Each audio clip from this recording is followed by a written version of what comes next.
sharing ilmu, kemudian kita juga bisa tanya jawab ya di kolom komentar yang sudah disiapkan oleh teman-teman official dari UHW Perbanas. Dan Bapak Ibu sekalian bisa juga langsung bergabung di sini untuk memahami bagaimana ketika kita membuat proposal UMKM untuk beberapa tujuan ya, khususnya untuk tujuan mencari investor atau untuk mencari pinjaman dana ke perbankan gitu ya.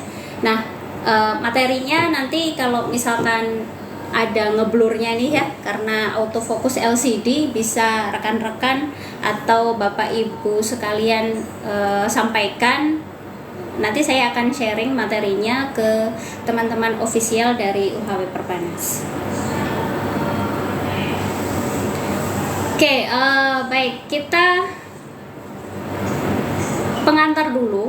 Kita pengantar dulu tentang definisi usaha atau bisnis ya, dimana bisnis atau usaha atau niaga gitu ya, kalau istilahnya di zaman dulu itu kegiatan memperjualbelikan barang atau jasa yang tujuannya untuk memperoleh laba, memperoleh profit gitu ya dari sisi ilmu ekonomi. Jadi bisnis itu suatu organisasi yang menjual barang atau jasa kepada konsumen atau dalam bentuk bisnis yang lainnya ya, tujuannya ya untuk mendapatkan profit, untuk mendapatkan laba. Sedangkan kita di Indonesia punya karakteristik tertentu ya, jenis usaha mikro, kecil dan menengah, di mana UMKM ini merupakan jenis usaha yang modalnya tidak lebih dari 10 miliar dan pendapatan usaha tahunannya tidak lebih dari 50 miliar.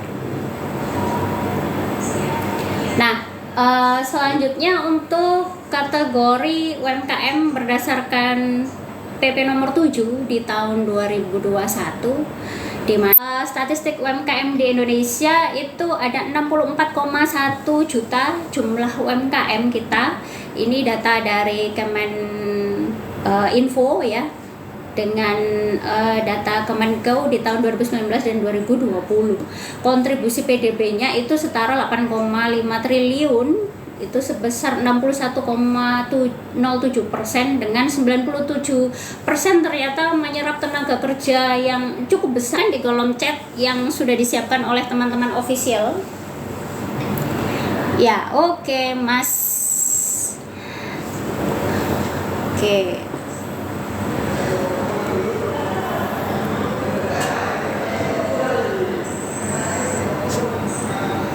Ya, oke, di sini ada yang sudah bergabung, ini Bapak atau Ibu ya. Sepertinya Bapak nih, ada Bapak Mudin Samirun gitu ya.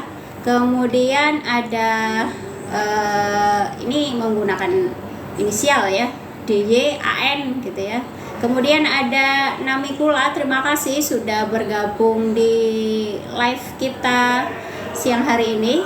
Kemudian ada Leha-Leha, ada Teduh Dewa, ada Alif Nur APR. Ini kayaknya APR belakangnya April juga nih. Berarti kita samaan gitu ya. Kemudian ada, ya terima kasih, ada Anak Hits. Waduh, Anak Hits menyukai live. Oke, terima kasih. Kemudian ada Ibu atau Mbak Ernayati yang sudah bergabung. Silahkan, Universitas Hayam Wuruk itu di kota mana kakak? Di Surabaya kakak. Silahkan main ke sini kalau misalkan teman-teman penasaran ya. Kita punya kampus yang cukup estetik. Cie. Salam kenal kak. Oke, terima kasih. Salam kenal juga. Kemudian ada Sugiman Haryanto 2, terima kasih sudah bergabung. Jauh, aku di Padang, nggak apa-apa, main ke sini kalau misalkan mungkin ada kesempatan untuk ke sini ya, entah itu untuk relasi bisnis atau untuk mengunjungi saudara mungkin ya, Kak Yupi ya, Kak Yupi Yuvia. Nah, Kalau misalkan pas ke Surabaya boleh deh ya. Silahkan kontak official kita 24 jam untuk bisa ngasih tahu kampus kita di Surabaya gitu ya. Atau mohon maaf, ini saya juga lagi agak flu ya, jadi mungkin agak terganggu suaranya di sela-sela kita nge-live gitu. Atau mungkin kalau Kak Yupi tadi mahasiswa ya, bisa loh, ada kita punya MBKM ya, pertukaran mahasiswa kampus Merdeka. Nah, boleh deh main ke sini gitu ya. Terima kasih Sophia sudah bergabung. Kemudian ada Namikula yang dilihat di bank itu apa biar lolos proposalnya Kak? Oke, nanti saya jelasin di sesi berikutnya ya. Ada kok, nanti saya kasih tips and triknya. Oke, baik, kita bisa lanjut ya. Saya dibolehin lanjut sama officialnya guys gitu. Jadi kita lanjut, oke. Nah, kita lanjut ke materi untuk kerangka penting proposalnya. Oke, ini ya, tadi sudah masuk definisi proposal bisnis nih ya. Tadi termasuk yang ditanyakan Kak Namikula tadi. Kerangka pentingnya apa saja? Itu yang pertama adalah informasikan tujuan, yang di situ mencantumkan visi dan misi usahanya apa. Kemudian target yang akan dicapai ke depannya apa gitu. Jadi kalau kita membuka sebuah usaha atau membuka sebuah bisnis kan nggak mungkin ya cuman pengen usianya cuman setahun aja, 2 tahun aja kemudian tutup, kan enggak ya. Jadi pasti punya rencana jangka pendek dan jangka panjang. Nah, itu disampaikan di proposal bisnis kita. Kemudian profil usaha. Ya, profil usaha juga tidak kalah penting meskipun kita menggunakan banyak teknologi digital, tapi profil usaha atau setidaknya domisili rekan-rekan gitu ya, meskipun itu menggunakan e-commerce atau marketplace kan tetap punya address atau punya domisili store-nya, meskipun itu meskipun itu virtual ya, atau meskipun itu dilaksanakan secara online saja gitu ya, tapi tetap profil usaha itu dicantumkan dengan. Nah, kalau misalkan teman-teman hanya menjalankan bisnis secara online, itu bisa dijelaskan di profil usahanya gitu ya. Atau kalau misalkan punya store secara offline, itu juga dijelaskan di dalam profil usahanya, sehingga investor itu bisa paham seberapa besar potensi bisnisnya. Kalau misalkan kita dapat pinjaman modal atau kita cari mitra bisnis gitu ya. Nah, kemudian struktur organisasi ya. Struktur organisasi itu mungkin untuk yang usaha mikro masih belum punya struktur yang lengkap ya. Jadi biasanya memang ya owner, kemudian dia juga yang jadi sales, kemudian dia juga yang jadi customer service gitu ya, untuk melaksanakan aktivitas bisnis. Nggak masalah sih gitu, nggak apa-apa. Tetapi setidaknya departemennya gitu, meskipun orangnya sama, itu nanti bisa dijelaskan dan strukturnya mungkin bisa dikembangkan. Jadi secara sederhana itu ada apa saja. Jadi misalkan ada ownernya, oh ternyata ada customer relationship-nya, kemudian ada salesnya gitu ya, ada bagian gudangnya siapa gitu. Nah, itu juga penting untuk dicantumkan dalam proposal bisnis. Kemudian adalah produk dan target pasar. Jadi produknya apa nih? Kalau misalkan jasa, disebutkan juga jasanya apa gitu ya. Misalkan konsultan keuangan, atau mungkin jasa untuk membuat laporan keuangan. Kemudian produk ya, kalau misalkan ada barangnya gitu ya, produknya apa saja. Kalau misalkan retail gitu ya, retail itu kan juga cukup banyak. Kalau tidak memungkinkan itu semuanya dicantumkan dalam proposal, maka bisa membuat kategori gitu. Nah, Bapak Ibu atau rekan-rekan bisnis mungkin bisa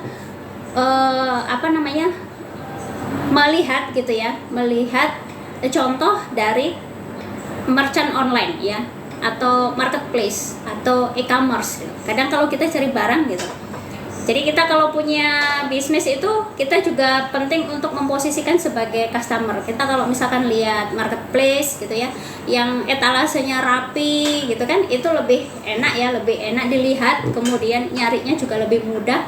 Nah sama di proposal pun kita juga harus seperti itu. Ketika memang barang kita retail cukup banyak, maka kita bisa mengkategorikannya berdasarkan jenis-jenis tertentu. Nah berikutnya yang tidak kalah penting, kalau udah ada produknya, maka target pasarnya nih sekarang ya, target pasarnya kita ke siapa nih, karena memang ada beberapa produk itu yang digunakan pada misalkan gender tertentu atau usia tertentu gitu ya, atau mungkin digunakan oleh konsumen-konsumen tertentu, misalkan produknya produk diet, kemudian makanan tertentu ya, suplemen kesehatan, atau sekarang karena kita lagi puasa gitu ya. Selamat puasa buat teman-teman semua, semoga lancar sampai nanti ya, sampai maghrib tiba. Nah tadi ya balik lagi, kalau misalkan produk-produk Ramadan, baju gitu ya, baju lebaran, baju muslim itu kan saya misalkan saya pakai, kemudian nanti ada usia remaja, pastinya kan berbeda. Nah jadi itu juga harus disebutkan di proposal, targetnya itu siapa gitu. Ketika kita sudah buat produknya misalkan kategori female, nah female itu ada batasan usia, misalkan usianya usia dewasa. Nah berarti target pasarnya kan berarti perempuan ya, perempuan berusia dewasa. Nah itu juga penting disebutkan di proposal bisnis. Nah ini ya, Kak Namikula tadi pertanyaannya, yang dilihat di bank itu apa gitu. Biasanya yang dilihat itu adalah strategi bisnis, bagaimana dia bisa melakukan analisis SWOT. Analisis SWOT itu jadi SWOT itu kependekan ya, jadi S itu strength, W-nya itu weakness, O-nya itu opportunity, dan T-nya threat gitu. Ini yang tidak banyak dibuat oleh teman-teman yang biasanya mengajukan proposal untuk skala UMKM ya. Jadi analisis SWOT-nya sering lupa gitu. Itu justru penting karena investornya nanti akan tahu gitu ya, akan tahu seberapa besar keunggulan bisnis kita. Kalau misalkan sama-sama jualan baju muslim nih di bulan Ramadan gitu ya, kalau saya jadi investornya, saya pasti akan melihat saya menginvestasikannya kemana nih gitu, ke proposal A atau ke proposal B. Nah ketika kita melihat atau kita mencantumkan di dalam proposal ada pembeda nih produk kita dengan produk lain yang setara gitu ya. Nah itu juga menjadi poin penting untuk investor. Oh ternyata saya menginvestasikan ke proposal A itu karena dia ternyata punya kelebihan meskipun sama-sama jualan baju muslim nih gitu. Nah kemudian weakness, kita kelemahannya apa, jadi ya nggak boleh yang keunikannya aja gitu ya. Kita di weaknessnya juga harus mencantumkan di situ kelemahan kita apa. Misalkan kita belum menggunakan merchant atau fitur-fitur e-commerce gitu ya. Nah nanti makanya tujuannya didanai untuk bisa ke sana. Nah itu juga penting untuk dijelaskan. Selanjutnya misalkan ada kelemahan-kelemahan yang memang itu tidak didapati dari unit usaha yang lain gitu ya, di weakness. Kemudian opportunity. Nah dari kelemahan itu pasti ada peluang. Nah, peluang untuk kita bertumbuh di situ apa. Kemudian ada yang T ya. Kemudian ada tantangannya gitu. Nah tantangannya apa, itu juga harus disampaikan di proposal bisnis. Oke, terima kasih. Ada Kak Fahmi di Banyuwangi. Ada nggak kakak apanya nih maksudnya? Kalau UHW-nya sementara masih di Surabaya ya. Nanti doakan mungkin nanti bakal punya cabang di sana gitu ya Kak Fahmi. Terima kasih sudah meninggalkan kolom komentar. Berikutnya adalah tentang laporan keuangan. Nah, ini pertimbangan-pertimbangan tertentu yang memang dilihat oleh pihak perbankan gitu. Jadi contohnya di kami ada mata kuliah analisis laporan keuangan gitu ya. Kemudian ada aspek digital. Kalau yang aspek digital itu masuk di rencana dan strategi bisnis ya. Kita ngomongin future ya, kita ngomongin masa depan, kesinambungan usaha kita gimana nih di era teknologi, di era 4 ya, di era teknologi yang saat ini itu sudah banyak sekali atau sangat mudah sekali untuk diakses. Nah, di laporan keuangan ini kita harus terbiasa untuk membuat laporan yang baik dan rapi, jadi yang tertata. Nah, hal itu bertujuan untuk dapat meyakinkan calon investor atas pengelolaan keuangan yang dilakukan terhadap modal pengembangan bisnis yang diberikan. Nah, jadi akan menarik laporan keuangan itu kita juga memberikan analisis ya. Jadi berapa perputaran persediaannya kalau misalkan itu produknya secara fisik. Nah, kemudian kita juga bisa hitung net cash flow-nya berapa, kemudian net present value-nya berapa gitu ya. Itu kita diajarin ya, ada di beberapa mata kuliah yang ada di program studi sarjana akuntansi. Terkait juga dengan aspek digital, itu masuk juga di rencana dan strategi. Laporan keuangan biasanya penutup. Bapak Ibu sekalian atau rekan-rekan bisnis biasanya lupa melampirkan ya, ada statistik data pendukung seperti tadi saya sampaikan, kontribusi UMKM dalam perekonomian gitu ya. Saya membuat grafik, saya mengutip grafik dari hasilnya Kementerian Keuangan dan Kemeninfo itu untuk mendukung sebagai referensi atau penguat dari bisnis yang Bapak Ibu atau rekan-rekan jalani gitu. Jadi lampirannya itu bisa berupa sesama sektor ya. Jadi kalau misalkan manufaktur ya sektornya manufaktur, kalau misalkan dagang ya dagang, atau mungkin kita bisa sentuh yang kategori industri bisnis seperti kalau retail gitu ya, maka kita cari lampiran pendukung kedepannya gitu ya, kedepannya industri retail itu seperti apa. Kemudian food and beverage misalkan ya, nanti kedepannya itu kalau misalkan kita punya cafe itu seperti apa gitu, apakah bakal tergerus dengan banyaknya restoran yang sekarang all you can eat misalkan gitu, atau bisa tetap bertahan dengan kondisi-kondisi tertentu atau dengan beberapa keunikan tertentu. Nah, itu bisa rekan-rekan bisnis lampirkan ya di dalam proposal bisnis.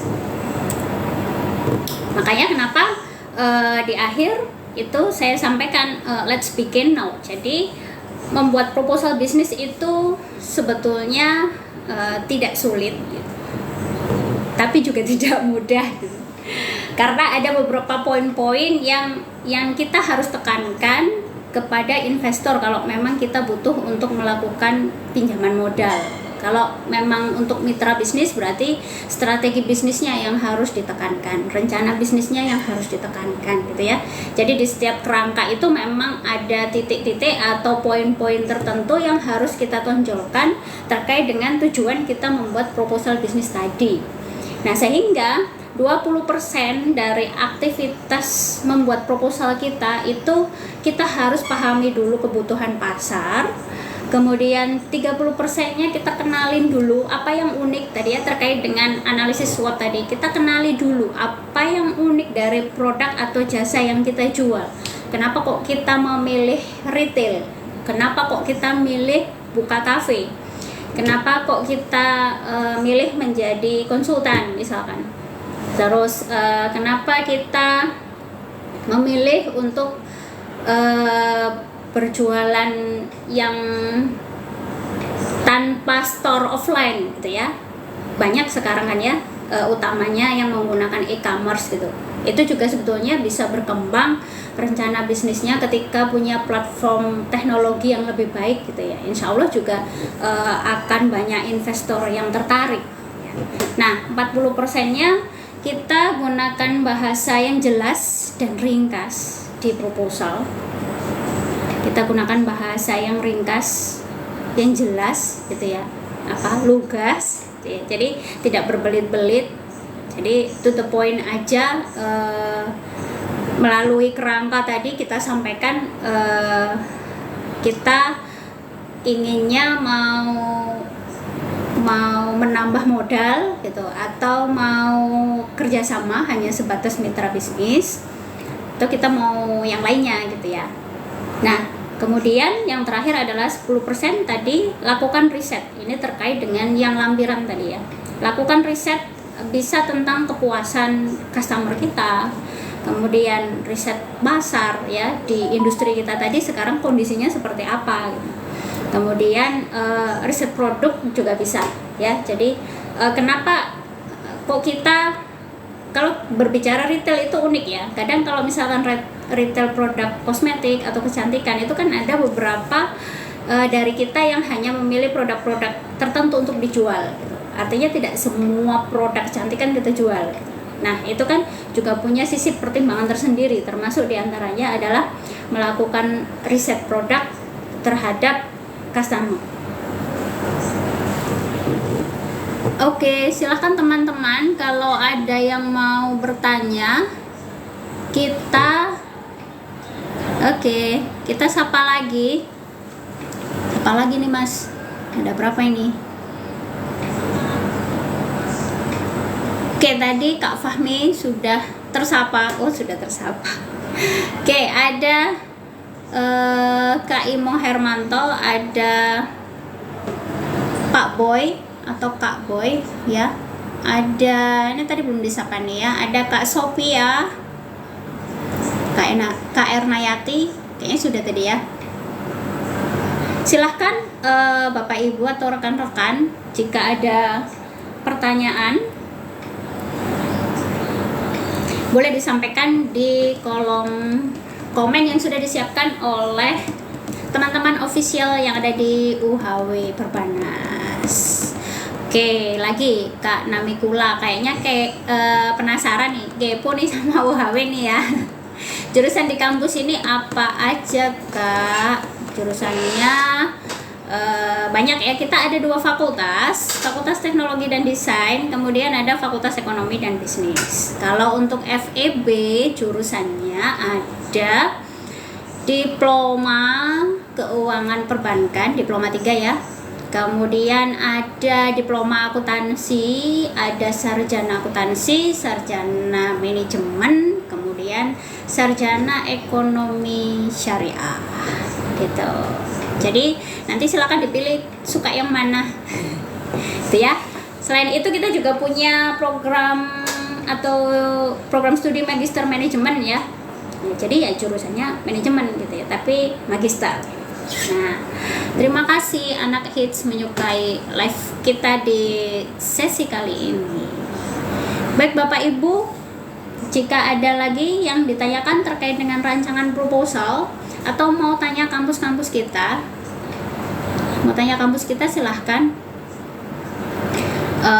Di sini sudah ada, sudah standby maksud saya, officialnya gitu ya. Kalau saya nggak bisa jawab, berarti saya nengok nih ke officialnya. Ini jawabannya apa nih gitu ya. Oke, ya ini karena sudah balik slide-nya ke depan gitu ya.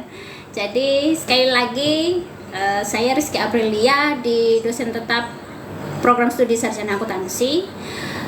Terkait dengan rancangan proposal tadi ada aspek laporan keuangannya ya di kerangkanya gitu ya. Kemudian ada beberapa juga rencana strategi bisnis dan analisis SWOT. Itu tadi sudah saya sampaikan bahwa ini juga terintegrasi di kami di beberapa mata kuliah yang ada di program studi sarjana akuntansi. Jadi rekan-rekan bisnis atau bapak ibu yang putra-putrinya pengen kuliah gitu ya di UHW, monggo silahkan. Kita punya SAP gitu ya di jurusan akuntansi, kita punya Excel for Accounting. Nah ini bapak ibu, Excel for Accounting ini memang didesain untuk membuat laporan keuangan berbasis spreadsheet gitu, jadi nggak perlu beli aplikasi mahal-mahal ya.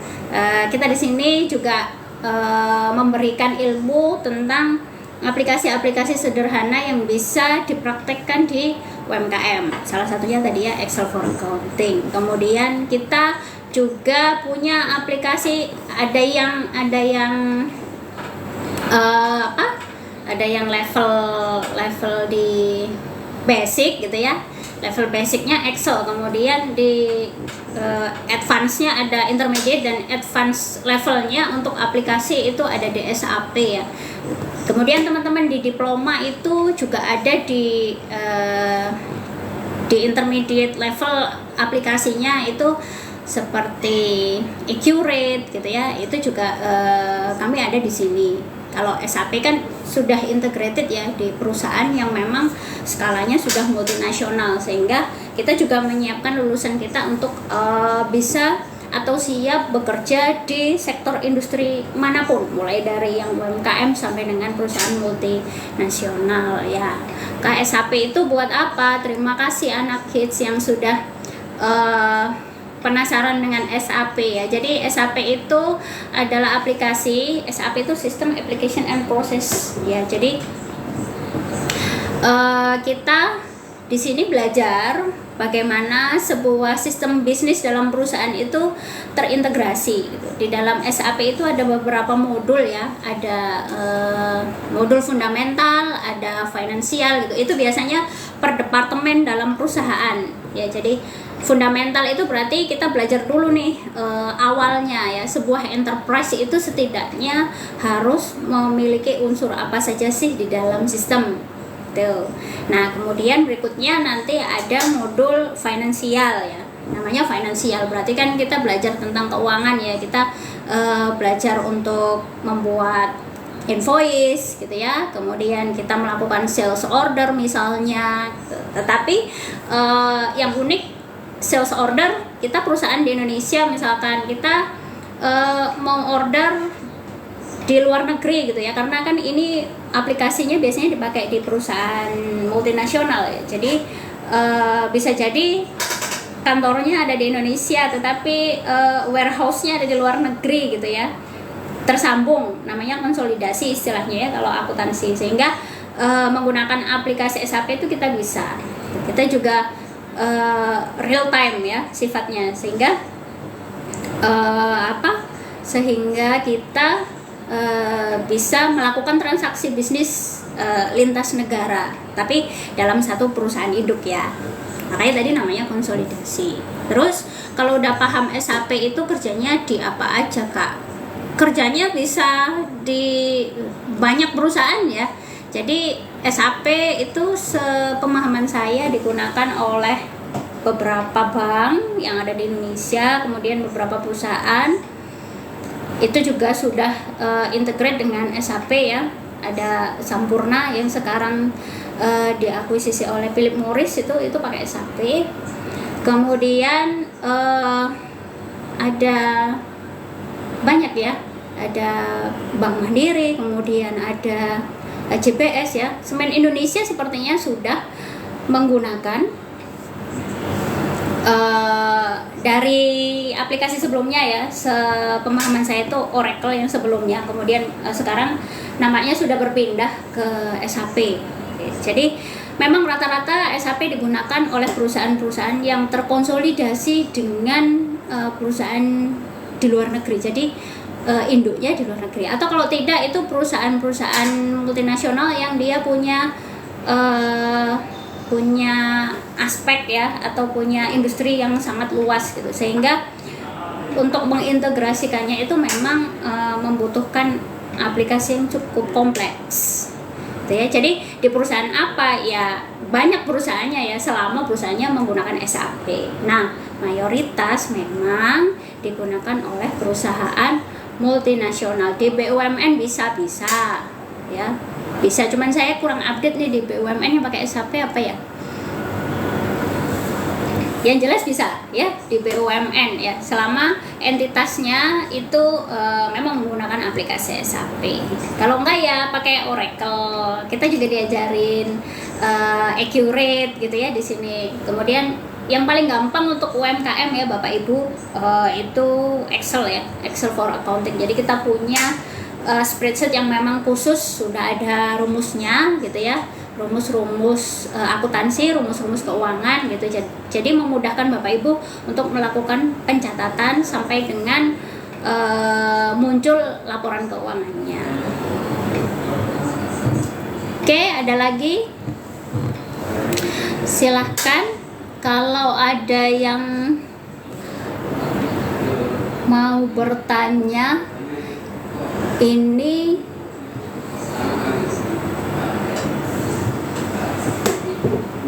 Ini ada Kak Imung Hermanto. Oke, terima kasih sudah join. Ada Sylvia. Terima kasih sudah join, Kak. Silahkan ya Bapak Ibu. Nanti kalau yang butuh materi boleh disampaikan ke official kami ya untuk dibagikan. Semoga bisa bermanfaat untuk Bapak Ibu dalam membuat rancangan proposal UMKM ya. Tujuannya tadi entah mau dipakai untuk nambah modal atau ya tunjukkan ya. Jadi di kerangka itu tinggal dilakukan penekanan aja gitu, sesuai dengan tujuan kita nih, proposalnya untuk siapa. Oke, ada lagi? Terima kasih untuk kakak yang sudah bergabung. Ada, oh iya, ini kelewat nih, dikasih tahu, kasih contekan officialnya. Saya menyapa ada Mas A, kemudian tadi anak hit sudah, kemudian ada Kak Fani di sini, kemudian ada kata-kata motivasi. Wah, hari ini kita kayaknya butuh kata-kata motivasi nih, biar semangat ya. Kemudian tadi Kak Ilya Nurwati, ya namanya tadi juga sudah tersapa. Terima kasih Kak Jenita menyukai live kita di siang hari ini. Ini siang ya? Oh iya, siang. Tadi mulainya pagi setengah siang, sekarang emang sudah siang gitu ya. Oke. Ada lagi Bapak Ibu? Baik, jika tidak ada, maka live TikTok kita di sesi hari ini kita akhiri. Wah, ada Kak Jenita Bila nih komen ya, tapi saya tidak berani baca karena nggak tahu nggak tahu ini artinya apa gitu ya. Nanti saya translate dulu deh gitu. Baik teman-teman dan Bapak Ibu rekan bisnis sekalian, terima kasih sudah bergabung di live TikTok kita siang ini. Semoga bermanfaat. Kita ketemu lagi di sesi dan topik berikutnya dari official account Public Relation UHW Perbanas Surabaya. Selamat siang. Wassalamualaikum warahmatullahi wabarakatuh.